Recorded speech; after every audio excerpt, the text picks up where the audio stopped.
C'est l'heure des télescopages de Bruno Donnet. Bonjour Bruno. Bonjour Philippe. Tous les jours Bruno, vous décortiquez ici, parfois longuement, la mécanique médiatique, mais ce matin, vous serez bref. Oui, court Philippe, concis, rapide.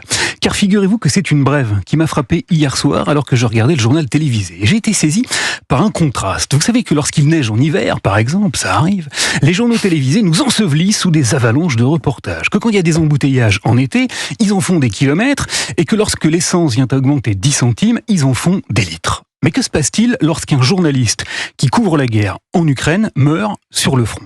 Eh bien dans ce cas-là, comme Anne-Sophie Lapix hier soir sur France 2, on en fait bien souvent une simple brève. On a appris ce soir qu'un journaliste de l'agence France Presse avait été tué dans une frappe de roquette dans l'est de l'Ukraine, près de Bakhmout. Arman Soldin était un journaliste franco-bosnien de 32 ans, coordinateur vidéo de l'AFP en Ukraine. Sa mort rappelle les risques pris par les reporters qui couvrent ce conflit. Voilà, 19 secondes seulement pour évoquer la mort d'un jeune journaliste de 32 ans qui documentait la guerre et dont le travail et les images étaient utilisés tous les jours par les rédactions du monde entier. Alors pourquoi un tel paradoxe ? Eh bien par pudeur, un peu, mais aussi et surtout pour ne pas avoir l'air d'être par trop corporatiste. Les drames, la guerre, la mort, c'est le pain quotidien de la presse. Mais la mort d'un confrère, c'est compliqué, pas facile à traiter et bien plus difficile à attraper qu'un énième fait divers macabre auquel on consacrera volontiers de longues minutes d'enquête plus ou moins nécessaires. Les cordonniers, vous le savez, sont les plus mal chaussés et les journalistes n'ont pas coutume de s'attarder sur la mort d'un des leurs. Ça ne se fait pas.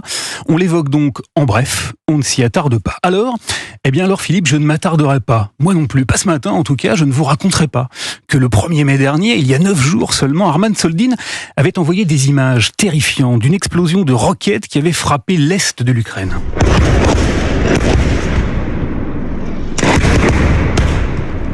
Je ne m'étendrai pas pour vous dire qu'il avait eu la peur de sa vie, mais qu'il avait pris son courage et sa caméra à deux mains pour nous montrer l'épouvantable réalité de la guerre et son fracas terrifiant.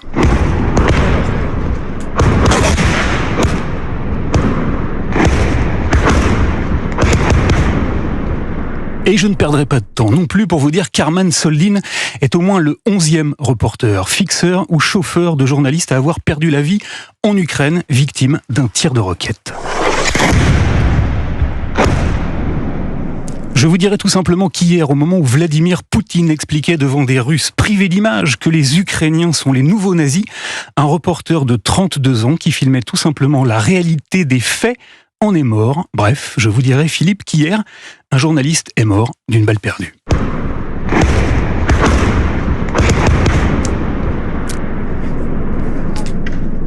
Merci beaucoup Bruno Donnet, à demain. À demain.